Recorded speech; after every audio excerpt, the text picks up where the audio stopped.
Basically আমরা যদি দেখি চারটা ভাগে ইনফর্মোফলেসিকে ভাগ করা যায়। সেটা হচ্ছে কি না, আমাদের ফার্স্ট হচ্ছে ফলাসি অফ প্রিজাম্পশন, ফলাসি অফ রিলিভেন্স এবং ফলাসি অফ ডিফেক্টিভ ইন্ডাকশন এবং ফলাসি অফ অ্যাম্বিগিউটি।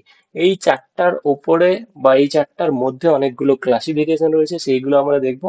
আদার্সও কিছু কিছু রয়েছে, সেগুলো আজকে আমরা দেখবো। এবং এটা কি, কিভাবে হচ্ছে ফলাফিগুলো, সেইগুলো তোমরা ফলো আপ করো। যদি কোথাও প্রবলেম মনে হচ্ছে বুঝতে পারছো না, আমাকে কিন্তু সঙ্গে সঙ্গে বলবে যে এখানে আরেকবার বলে দাও, ঠিক আছে? চলো, আমরা যদি দেখি এখানে ক্লাসিফিকেশন গুলো কি রয়েছে। ফলাসি অফ প্রিজাম্পশনের ক্ষেত্রে তিনটা ভাগ রয়েছে, যেমন ফলাসি অফ রিলেভেন্স বলো, ফলাসি অফ ডিফেক্টিভ ইন্ডাকশন বলো এবং ফলাসি অফ অ্যাম্বিগিউটি বলো, এগুলো রয়েছে। এগুলোই আমাদের আজকে ক্লাসের মেন কন্টেন্ট। ওকে, ফার্স্ট আমরা যদি যাই ফলাসি অফ প্রিজাম্পশন, এখানে দেখো প্রিজাম্পশন বলতে কি, প্রি অ্যাজাম্পশন মানে আমি আগে থেকে কিছু অ্যাজিউম করে নিচ্ছি, ঠিক আছে? সেটা অ্যাজিউম করার পর কিছু হচ্ছে, বা কিছুর আগে আমি অ্যাজিউম করে নিচ্ছি। এই অ্যাজিউম করার জন্য আমাদের যে মিস্টেকটা হয়, সেটার থেকেই কিন্তু ফলাসি ক্রিয়েট হয়।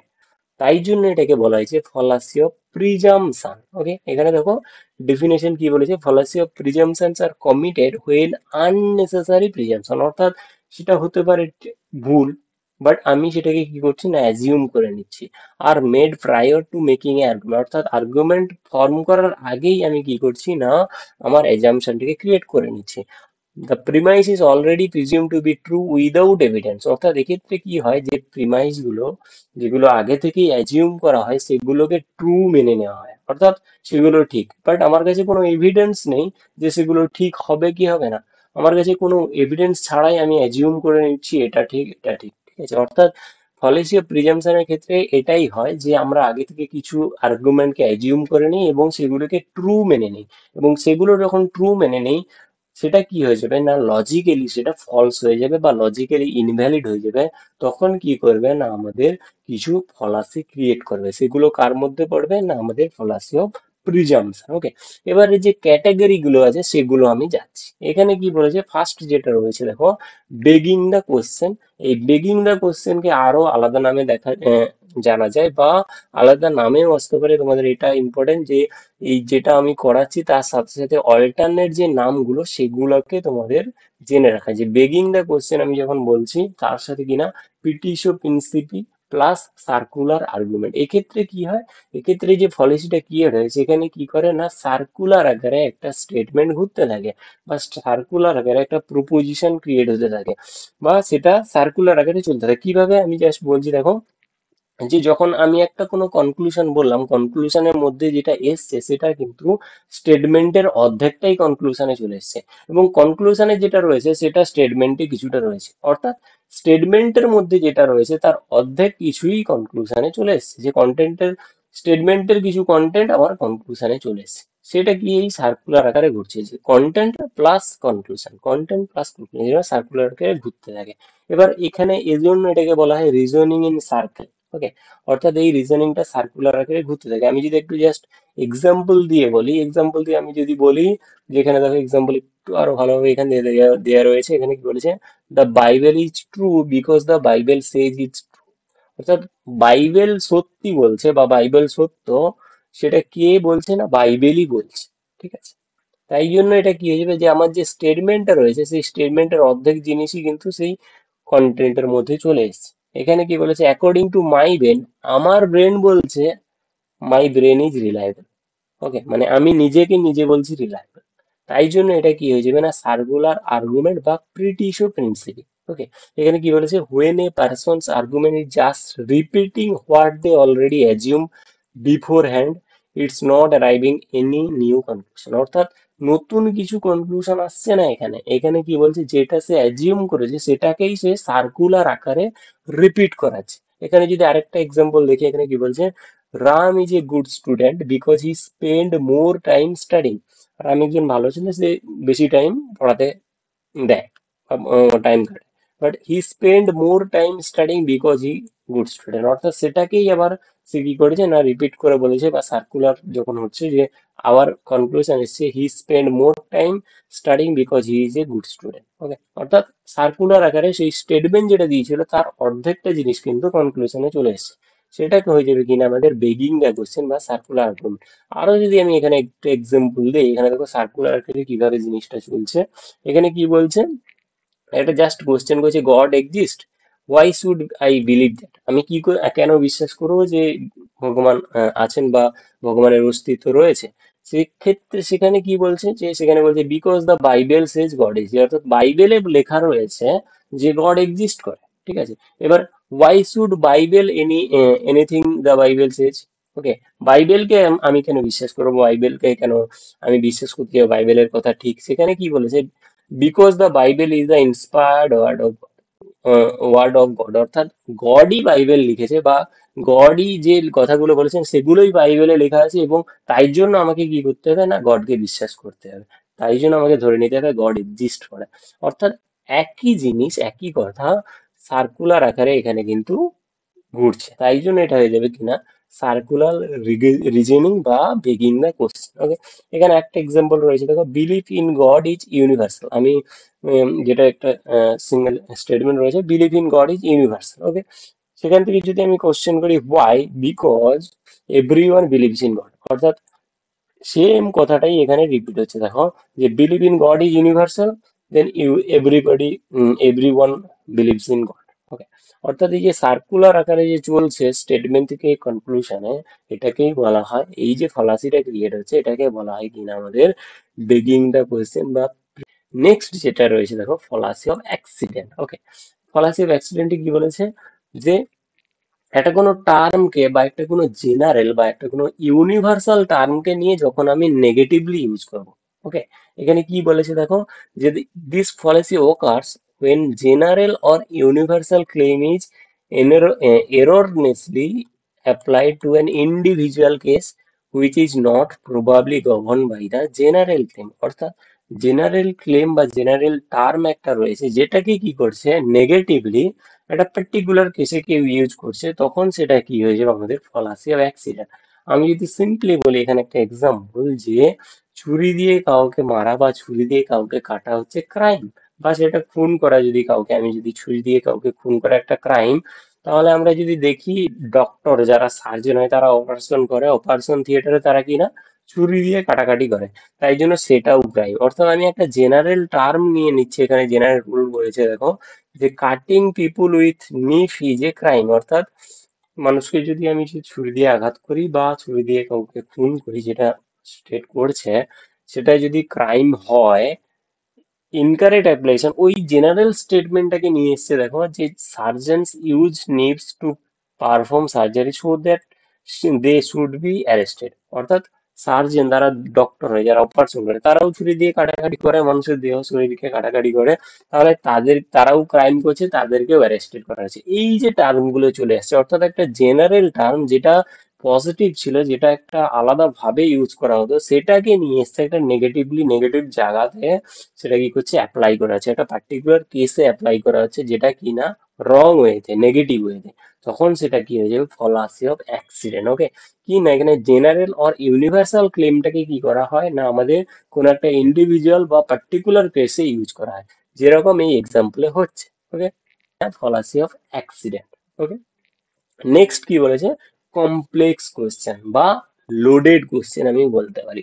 তোমাকে কেউ কোশ্চেন করেছে, হ্যাঁ তুই কি ক্লাসরুমে যে পরীক্ষাতে চিটিং করতিস সেটা কি ছেড়ে দিয়েছিস, আমি যদি তোমাকে একটা কোশ্চেন করি তুমি কি চিটিং ছেড়ে দিয়েছো পরীক্ষাতে, তার থেকে মানে কি বোঝায়, তার থেকে মানে বোঝায় আমি যে কোশ্চেনটা তোমাকে বলেছি তুমি যদি হ্যাঁ বা না বলো, যদি হ্যাঁ বলো তাহলে কি হবে, তাহলে তুমি আগে চিটিং করতে, যদি না বলো তাহলে তুমি এখনো চিটিং করতেছো। অর্থাৎ এখানে তোমাকে যে কোশ্চেনটা করা হবে বা যে কোশ্চেনটা করা হয় সেটাতে কিছু অটোমেটিক বা আগে থেকেই কিছু সাবস্টেন্স বা কিছু তথ্য অ্যাড করে দেওয়া হয়, অর্থাৎ কোশ্চেনটাকে লোড করে দেওয়া হয়, যে সেখান থেকে তুমি অন্য কোথাও যেতে পারবে না, সেখান থেকে তুমি হয় না বলবে বা হ্যাঁ বলবে, এবং সেখানে তুমি ফলাসিটা ক্রিয়েট করে ফেলবে। ঠিক আছে, এটাই হচ্ছে কিনা আমাদের কমপ্লেক্স কোশ্চেন। অর্থাৎ এখানে কি বলেছে দেখো, যে কমপ্লেক্স কোশ্চেন বা লোডেড কোশ্চেন ফলাসি কি, this ফলাসি arises when a question is asked in such a way that is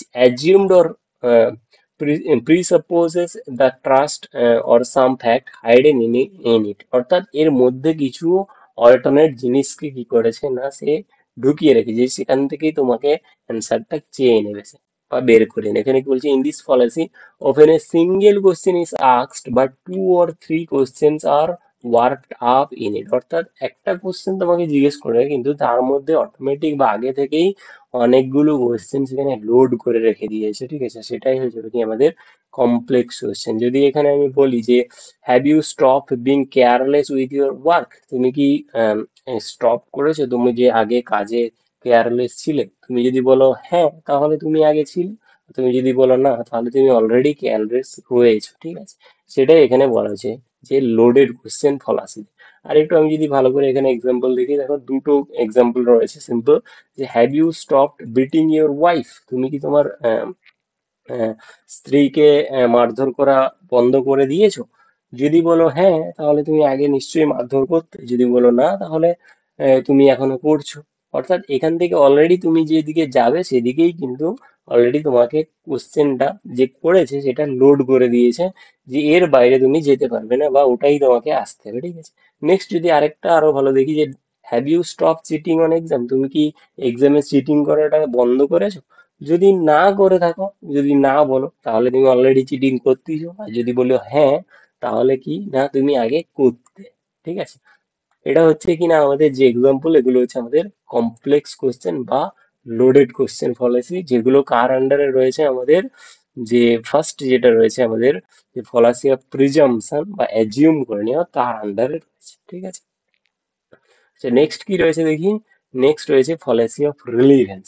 ফলাসি of relevance এর ক্ষেত্রে যে স্টেটমেন্ট গুলো কেউ বা যে প্রশ্নগুলো করা হয় সেক্ষেত্রে কি হয়, সেগুলো লজিক্যালি ভুল বাট সাইকোলজিক্যালি সেগুলো কি করা হয় না তুলে ধরা হয়। কিভাবে?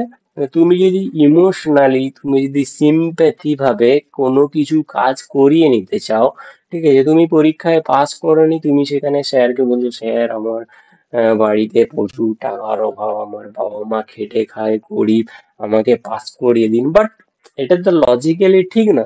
এটা তুমি ইমোশনালি এটা সিম্পেথি গেন করে তুমি পাস করতে চাইছো, বাট তুমি পরীক্ষাতে ফেল করেছো বা পড়াশোনাই করোনি। এই যে জিনিসগুলো হয় সেগুলো হয় ফলাসি অফ রিলেভেন্স, ঠিক আছে। অর্থাৎ এখানে কি বলেছে দেখো, fallacies of relevance occurs when the premises of an argument are psychologically appealing but logically irrelevant to the conclusion। অর্থাৎ যে স্টেটমেন্ট গুলো বলা হয় সেগুলো সাইকোলজিক্যালি বা ইমোশনালি অ্যাপিল করা হয়, বাট যেগুলো কিনা লজিক্যালি ভুল বা লজিক্যালি ইরিলেভেন্ট, ওকে। এবারে আমি যদি এখান থেকে যে টাইপ গুলো আছে সেগুলোতে আরো ভালোভাবে বুঝতে পারবে, ঠিক আছে। আর একটু কি বলেছে দেখো, in this case the premises of the argument may appear to be psychologically irrelevant, but for a sound argument the premises must be logically relevant rather than psychologically। অর্থাৎ যে সাইকোলজিক্যালি যেগুলো রিলেভেন্ট হয় বা সাইকোলজিক্যালি যেগুলো appealing করছে বা emotionally বা sympathy gain করার জন্য যেখানে স্টেটমেন্ট গুলো দেওয়া হচ্ছে সেগুলো কিন্তু ইরিলেভেন্ট, রিলিভেন্ট নয়। বা রিলিভেন্ট কোনটা, রিলিভেন্ট হচ্ছে লজিক্যালি যদি হয়, বাট এখানে লজিক্যালি ওটা ঠিক নয়, তাই জন্য এখানে ফলাসি অফ রিলেভেন্স চলে আসে, ঠিক আছে। এবারে এখানে কিছু ছটাকে পাঁচটার মতো ক্লাস আছে সেগুলোতে আমরা যাবো, ঠিক আছে। এখানে দেখো ফার্স্ট যেটা রয়েছে অ্যাপিল টু ইমোশন, ঠিক আছে। অর্থাৎ কোনো কিছু তোমার কাজকে তুমি ইমোশন দিয়ে, সিম্প্যাথি দিয়ে, ভালোবাসা দিয়ে লাইক করে করিয়ে নিচ্ছ কোনো কারোর কাছ থেকে, বাট লজিক্যালি সেটা কিন্তু ঠিক নয়, ঠিক আছে। সেটাই হচ্ছে কি না এখানে অ্যাপিল টু ইমোশন। অর্থাৎ এখানে একটা ইউনিভার্সাল স্টেটমেন্ট কাজ করে বা ইউনিভার্সাল ইমোশন কাজ করে বা ইউনিভার্সাল সিম্পেথি কাজ করে। কিভাবে না, একটা পলিটিক্যাল পার্টি থেকে বলছে তুমি যদি আমাদের দেশকে ভালোবাসো, if you love your country you must vote for me. এখানে দেশকে ভালোবাসার সাথে তাকে ভোট দেওয়ার কি রিলেশন আছে? কোনো রিলেশন নেই। বাট তোমাকে কে সে কি দেখাচ্ছে না, তুমি যদি দেশকে ভালোবাসো তাহলে আমাকে ভোট দাও। বাট মেন মেন কন্টেন্ট হওয়ার কথা কি, যে তুমি কি কাজ করেছো, তোমার ক্রেডিবিলিটি কি, তুমি কি করেছো, তার উপর বেশ করে আমি ভোট দেবো। বাট যে পলিটিক্যাল পার্টি, যে পলিটিক্যালি যে করছে, প্রচার করছে, সে বলছে তুমি যদি দেশকে ভালোবাসো তাহলে আমাকে ভোট দাও। অর্থাৎ সে ইমোশনাল একটা স্টেটমেন্ট দিয়ে দিয়েছে, if you love your country you must vote for me. Okay, অর্থাৎ এখানে একটা ইউনিভার্সাল ইমোশন কাজ করছে, যেটা থেকে কি করছে না, সে তার কিছু কাজ করিয়ে নেওয়ার চেষ্টা করছে। সেটা তখন কি হয়ে যাবে না, অ্যাপিল টু ইমোশন, যেটাকে আমরা অল্টারনেট বলতে পারি, আর্গুমেন্টাম, অ্যাড পপুলাম। এই যে নামগুলো রয়েছে এগুলো কিন্তু তোমরা লিস্ট আউট করে নিজেদের শর্ট জিস্টে লিখে নেবে নোটে, ঠিক আছে? এগুলো মোস্ট ইম্পর্টেন্ট। কেন অ্যাপিল টু ইমোশনটা শুনতে খুব সহজ লাগছে, অ্যাপিল টু ইমোশন আমি যখন বলছি কোনো ইমোশনাল কিছু চলে এসেছে, যে ইমোশনালি কিছু করিয়ে নেওয়ার চেষ্টা করছে কনভিন্স করে।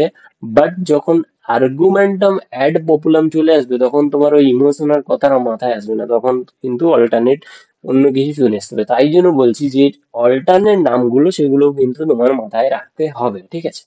এখানে কি বলেছে দেখো, this fallacy happens when someone try to convince people by using emotions instead of logic or fact. অর্থাৎ কোনো ফ্যাক্ট বা অন্য কোনো লজিক বা কোনো থিওরি ইউজ করেনি সে, অর্থাৎ সে পার্টিকুলার কোনো কাজ করেনি, বাট সে নিজের থেকে ইমোশনালি বা সিম্প্যাথি গেইন করে কিছু নেওয়ার চেষ্টা করছে, তার কাজ করিয়ে নেওয়ার চেষ্টা করছে, সেটাই কি হিসেবে অ্যাপিল টু ইমোশন, ঠিক আছে? আর অ্যাপিল টু ইমোশনের সঙ্গে আরেকটা সেম ওয়েতে রয়েছে অ্যাপিল টু পিটি, আমি আসছি। বাট এখানে যে এক্সাম্পল গুলো রয়েছে দেখো, যে if you love your country you must vote for me. অর্থাৎ সে একটা জেনারেল স্টেটমেন্ট দিয়ে দিয়েছে, তুমি যদি তোমার দেশকে ভালোবাসো তাহলে আমাকে ভোট দেবে। এখানে যে ফলাসিটা ক্রিয়েট হয়েছে সেটা হয়েছে appeal to emotion. Okay, then others একটা অপশন এ রয়েছে, এক্সাম্পল দেখো, যে buy this car and feel the happiness of success. অর্থাৎ সাকসেসের হ্যাপিনেস কখন আসবে, তুমি যদি কোনো কাজ করো বা তুমি যদি কোনো কিছু চাকরি পাও বা আদার্স কিছু করো। বাট গাড়ি কেনার সাথে সাকসেস কি করে আসবে, গাড়ির সাথে কি সাকসেসের কোনো ইয়ে আছে? সেরকম কোনো ইয়ে নেই। বাট এখানে তারা অ্যাডভার্টাইজিং করার জন্য, এখানে তারা তাদের সেলিংটাকে বাড়ানোর জন্য সেটাই দেখাচ্ছে, যে buy this car and feel the happiness of the success. Okay, সেটা একটা ট্যাগলাইন করে দিচ্ছে। বাট এখানে যে ফলাসিটা ক্রিয়েট হয়েছে সেটা হয়ে যাবে কিনা আমাদের অ্যাপিল টু ইমোশন, অর্থাৎ ইমোশনালি সিম্প্যাথেটিক ওয়েতে তারা কি করছে না, আমাদের অ্যাটেনশন নিতে চাইছে, আমাদের ইমোশন দেখিয়ে তাদের কাজটা করিয়ে নেওয়ার চেষ্টা করছে। ওকে, সেটা হয়ে যাবে অ্যাপিল টু ইমোশনস। নেক্সট যেটা রয়েছে appeal to pity. Appeal to pity এবং অ্যাপিল টু ইমোশন প্রায় সেম, আমি বলতে পারি। একটা অ্যাপিল টু ইমোশনালেরই একটা ভাগ হচ্ছে অ্যাপিল টু পিটি, আমি বলতে পারি। অর্থাৎ এখানে আমি কি দেখেছিলাম, এখানে একটা ইউনিভার্সাল স্টেটমেন্ট অ্যাড হচ্ছিল। অর্থাৎ if you love your country, okay, তুমি যদি তোমার দেশকে ভালোবাসো, এটা ইউনিভার্সাল টার্ম বা একটা লার্জার টার্ম ইউজ করা হয়েছিল, কোথায় না, অ্যাপিল টু ইমোশনের ক্ষেত্রে। But in case of appeal to pity, এখানে কিন্তু একটা পার্টিকুলার ইন্ডিভিজুয়ালের ক্ষেত্রে ইউজ করা হয়, কোনো ইমোশন বা কোনো সিম্পেথি গেইন করা হয়। অর্থাৎ এখানে পার্টিকুলার কেসে ইউজ করা হয়, তাই জন্য এটা কি না, অ্যাপিল টু পিটি কি হয় না, আর্গুমেন্টাম অ্যাড মিসরেকর্ডিয়াম, ঠিক আছে? এগুলো কিন্তু মনে রাখবে, ঠিক আছে? অ্যাপিল টু পিটিতে কি করা হচ্ছে না, কোনো ইন্ডিভিজুয়াল কেসে কিন্তু সেই সিম্পেথি গেইন করে কোনো কিছু করে নেওয়ার চেষ্টা করা হচ্ছে, ঠিক আছে? এখানে কি বলেছে, the appeal to pity fallacy occurs when someone tries to gain support for an argument by making others feel sorry for them instead of providing logical reason or evidence। অর্থাৎ কোনো কারোর কাছ থেকে কোনো কাজ করছে সে, যদি কোনো ভুলও করে থাকে, সেখানে তার লজিক্যাল রিজন বা লজিক্যাল এভিডেন্স না দিয়ে সেখানে তাকে সরি বলে বা আদার্স কোনো ইমোশন দেখিয়ে, ইমোশনাল কথা বলে তার কাজটাকে সেই কি হচ্ছে, করিয়ে নিতে চাইছে, ঠিক আছে? এখানে যদি আমি এক্সাম্পল দেখি, এক্সাম্পলে কি বলেছি, যদি ইনকেস জব ইন্টারভিউতে, যদি যে জব ইন্টারভিউ কোনো যদি এক্সাম্পল দেখে, এখানে কি বলেছে, you should hire me because I have a sick mother and family to support. অর্থাৎ তোমার কি কোয়ালিটি, সেটাকে মেন জিনিস হচ্ছে আমাদের জবের জন্য, ঠিক আছে? তোমার কি কোয়ালিফিকেশন আছে, তুমি কতটা জানো, ঠিক আছে? তোমার অথেন্টিকেশন কি, ঠিক আছে? সেগুলো থেকে জব ইন্টারভিউতে বা জব পাওয়া যায়। বাট এখানে যে স্টেটমেন্টটা দেওয়া হয়েছে, এখানে স্টেটমেন্টে কি বলেছে না, ইউ শুড হায়ার মি, আমাকে আপনি হায়ার করবেন, because I have a sick mother and family to support. আমার একজন দুস্থ মা আছে এবং ফ্যামিলি মেম্বার রয়েছে যাকে আমাকে সাপোর্ট করতে হবে। বাট ও ক্ষেত্রে তো জব হবে না। ঠিক আছে, এইখানে যে স্টেটমেন্টে চলে এসেছে বা এখানে যে সিম্পেথিটা গেন করে তার জবটা মানে পেয়ে যাওয়ার চেষ্টা করছে, সেটা হয়ে যাবে কিনা অ্যাপিল টু পিটি, অর্থাৎ একটা পার্টিকুলার কেসে বা পার্টিকুলার ইন্ডিভিজুয়াল ক্ষেত্রে এটা ইউজ হয়েছে, তাই জন্য এটা হয়ে যাবে অ্যাপিল টু পিটি। বাট ওটা যখন ইউনিভার্সালি ইউজ হবে তখন, বা ইউনিভার্সাল টার্মকে নিয়ে ইউজ হবে, তখন কিন্তু অ্যাপিল টু ইমোশন চলে আসবে। ঠিক আছে, এখানে কি বলেছে, you should hire me because I have a sick mother and family to support. Next কি বলেছে, your honour please don't give me a jail sentence, I have young children who need me. Okay, একজন দোষী বা একজন criminal যে কোর্টে দাঁড়িয়ে কি বলছে যে, ইওর অনার আমাকে জেলে পাঠাবেন না, আমার দুটো ছোট ছোট বাচ্চা আছে বা আমার ফ্যামিলি আছে। বাট ক্রাইম করার আগে ওটা ভাবা উচিত ছিল। ঠিক আছে, ক্রাইম করার পর তুমি কোর্টে গিয়ে এরকম ইমোশনালি কথা বলছিস তোমাকে যাতে ইয়ে করা হয়। ওকে, এই যে টার্ম গুলো ইউজ করা হয়, যে সেন্টেন্স গুলো ইউজ করা হয়, এগুলো কি না, এগুলো সব ফলাসি টার্ম। ঠিক আছে।